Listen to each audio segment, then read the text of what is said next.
at exactly 8:42 hours, but for the crew of the USS Frank E. Petersen Jr., time had effectively stopped. The Arabian Sea was a mirror of heat and haze, yet the ASPY-6 radar, the crown jewel of the Navy's missile defense, was screaming with an intensity that suggested the world was ending. A lone Shahed 139 drone was dancing on the edge of the radar horizon, performing a flight pattern that defied every known aerodynamic limit for a low-cost UAV. It wasn't just a scout, it was a ghost, skipping across the whitecaps at 200 knots to evade the radar's search beams, before suddenly pitching up into a vertical 15,000-foot climb. This wasn't a mistake. It was a provocation designed to be seen. As the American F-35C, callsign Anvil 1, locked its AIM-9X onto the target, the pilot didn't realize he was playing right into a masterpiece of asymmetric warfare. The missile left the rail with a roar, and for a split second, a fireball bloomed in the morning sky. But as the debris fell, the Aegis system didn't calm down. Instead, it suffered a catastrophic digital seizure. The drone's final transmission hadn't been a cry for help, it was a high-bandwidth malware payload. From a single red dot, the screens blossomed into 500 indistinguishable targets. Ghost tracks flooded the CPU, forcing the system to track phantoms while the real threat remained invisible. The fleet was now digitally paralyzed, caught in a sea of electronic noise that made the most advanced destroyers in the world as blind as a wooden ship in a fog bank. This was the trigger event, a calculated play to strip the Americans of their technological godhood. While the sailors stared at their whitewashed screens, 80 miles away, the mountain faces of the Zagros Range began to slide open, revealing the dark muzzles of a ballistic nightmare. The smoke from the drone hadn't even cleared before the sea surface erupted in a different kind of chaos. Taking advantage of the Aegis system's processing delay, 20 PK-3 class fast attack craft launched from camouflaged sea caves along the Iranian coast like a pack of wolves. These weren't the speedboats of the 1980s. These were heavily armed, low-profile killers designed to blend into the background. In a stroke of tactical genius, the IRGC commanders didn't charge the carrier strike group head-on. Instead, they dove into the thick of commercial traffic. The Strait of Hormuz is the world's most crowded energy artery, and at any given moment, dozens of massive supertankers are hauling millions of barrels of crude through its narrow lanes. The Iranian boats wove a chaotic zigzag pattern, intermingling with Panama-flagged oil tankers and Greek cargo ships. This created a nightmare for the U.S. fire control officers.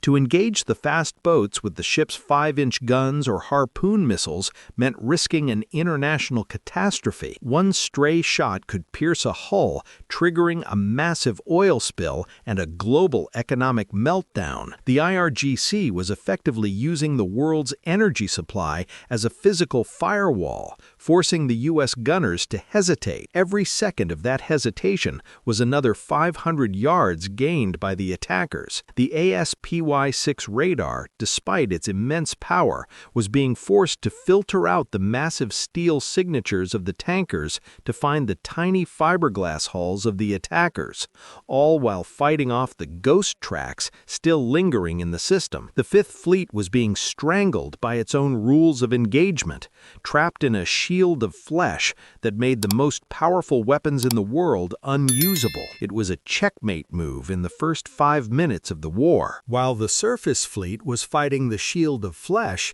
an even more terrifying revelation was being decoded in the stratosphere. An RC-135V rivet joint reconnaissance aircraft had been hovering at 40,000 feet, its sensors soaking up every stray electron from the earlier drone encounter. As the SIG-INT experts worked through the data, the true purpose of the Shahed 139's final suicide flight emerged. It wasn't a failed attack, it was a hyper-accurate meteorological survey. By climbing to 15,000 feet, the drone had measured the exact wind shear, humidity, and air density at multiple altitudes. Why does that matter? Because Iran was preparing to launch the Khalij-Fars, a solid-fuel anti-ship ballistic missile. These missiles dive from the edge of space at Mach 3, and at those speeds, even a slight shift in wind can push the warhead hundreds of meters off course. But with the drone's real-time atmospheric data fed directly into the missile's inertial navigation system,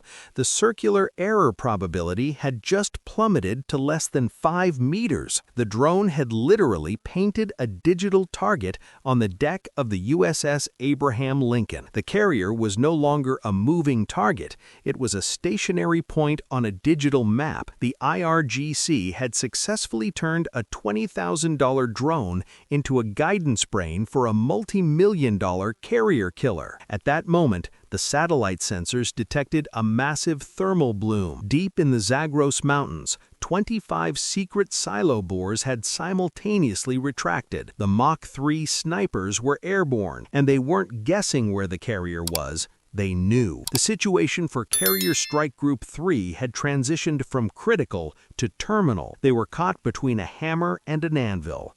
High-speed boats at their throat and hypersonic fire raining from the heavens.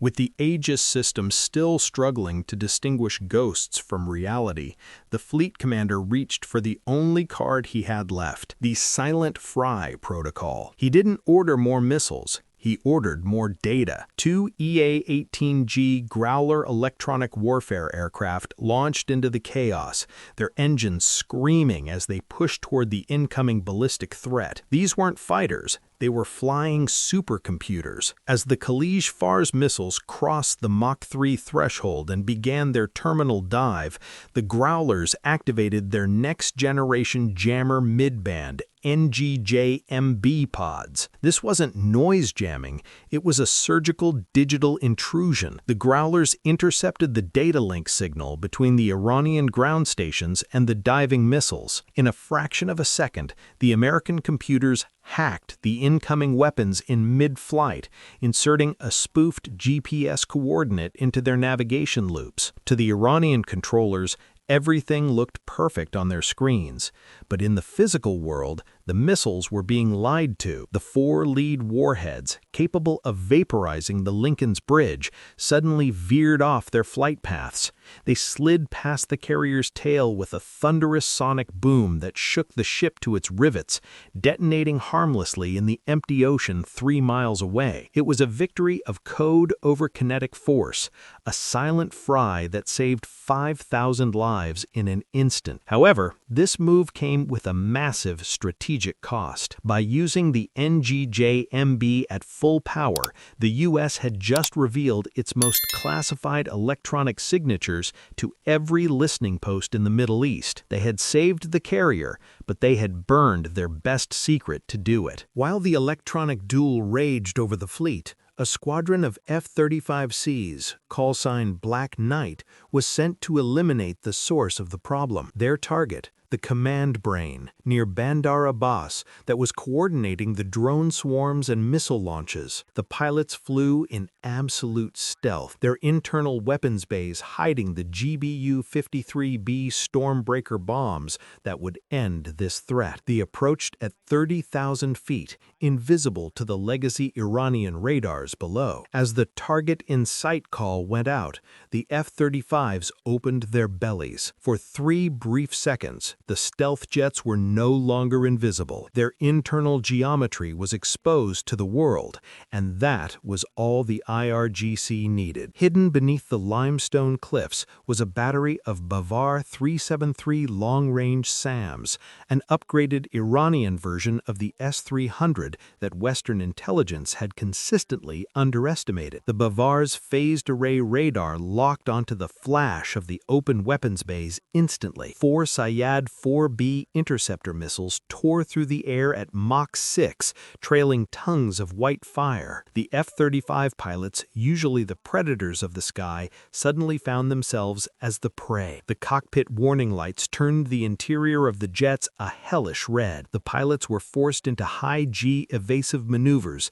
their bodies pressed into their seats with enough force to burst the capillaries in their eyes. They jettisoned every flare and chaff canister they had, creating a blinding cloud of magnesium and aluminum foil to confuse the incoming missiles. It was a desperate scramble for survival in the most vulnerable state a stealth jet can be in. The stealth trap had been sprung, and the Black Knight Squadron was now fighting for its life in a sky filled with supersonic fire. Just as the air battle over Bandar Abbas reached its peak, a third wave of the Iranian asymmetric nightmare launched from an entirely unexpected direction. Several Panama-flagged cargo ships, which had been anchored peacefully for days, suddenly transformed. These weren't ships of commerce. They were Trojan horses. From seemingly ordinary shipping containers, the lids popped open to reveal black cloud launchers. Dozens of Shahed 136 suicide drones took off in a rapid-fire sequence, forming a dark, buzzing cloud that skimmed just 10 meters above the waves. Unlike the first reconnaissance drone, this swarm was built for one thing: target saturation. They flew in a hive formation, using pre-programmed GPS coordinates to avoid the fleet's main radar search sectors. They approached the USS Abraham Lincoln from the port side, the weak flank, where the ship's defensive cannons had the least coverage. The Aegis system was now being asked to do the impossible: track hypersonic missiles from the north, fast boats from the east, and a swarm of 50 kamikaze drones from the west. It was target saturation in its purest form. No matter how powerful the ship's computers were, they only had a finite number of bullets and a finite amount of time. The Phalanx R2-D2 cannons began to spin, their 20mm barrels spitting a wall of lead at 4,500 rounds per minute. But for every drone they shredded, 3 more seemed to emerge from the sea spray. The first few Shaheds had already breached the outer defense perimeter, and the carrier's flight deck was only seconds away from a series of devastating low-cost impacts that could cripple the world's most expensive warship. With the fleet on the brink of collapse, the admiral made an all-in gamble. He knew that as long as the Zagros missile cities were operational, the carrier would eventually be hit. He ordered a final, desperate strike. 2 F-35s, low on fuel and scarred from the earlier SAM engagement, were ordered to go deep. They performed a nap-of-the-earth flight, dropping down to an altitude of less than 100 meters and weaving through the jagged mountain valleys of the Zagros Range to stay beneath the Iranian radar canopy. Their target was a nightmare for any pilot: a 5-square-meter concrete ventilation shaft hidden on a vertical cliffside. This was the only soft point in a facility buried under 50 meters of solid granite. Conventional missiles would be like throwing pebbles at a tank. The only weapon that could do the job was the GBU-72 Advanced 5K Bunker Buster. As the jets reached the IP, or initial point, they performed a violent pop-up maneuver, exposing themselves to a hail of 23mm anti-aircraft fire from the IRGC guards below. The pilot of Anvil 1 held his breath as the laser designator locked onto the dark hole of the shaft. Bombs away! The 2.5-ton GBU-72 detached from the rack and plunged headfirst into the blackness of the ventilation system. 3 seconds later, the mountain didn't just explode, it shivered. The bomb had detonated in the middle of the solid propellant storage area. A massive column of fire and pulverized concrete shot out of the silo doors like a volcanic eruption. The missile city was being consumed from the inside out, the pressure of the internal explosions liquefying the structure from within. It was a precision kill that shouldn't have been possible. By 10:15 hours, the silence had returned to the Arabian Sea, but it was a heavy, haunted silence. On the deck of the USS Abraham Lincoln, the damage control teams were working frantically. Two F-35s sat on the deck, their wings riddled with holes and their stealth coatings scorched black. The all-clear siren sounded, but there were no cheers. As the admiral stood on the bridge, he looked at the satellite images being downloaded in real time. Site A was a smoking ruin, but Site B and Site C, located 50 kilometers further inland, were untouched. Their bunker hatches were still open,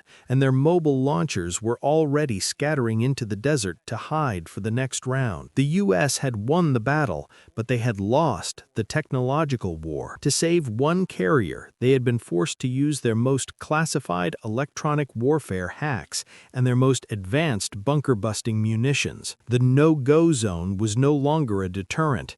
It was a proven battlefield. Iran had shown that for the price of a few dozen shipping containers and some off-the-shelf drone parts, they could force a multi-trillion-dollar navy to its absolute limit. In Washington, the generals realized that the old rules of engagement were dead. This wasn't the end of a skirmish. It was the opening chapter of a new Cold War, one where ghosts in the machine are more dangerous than missiles in the sky. As the fleet began its slow retreat toward the Indian Ocean, the radar screens flickered again. A single red dot appeared, then another. The 13 minutes were over, but the war for the future of the sea had only just begun.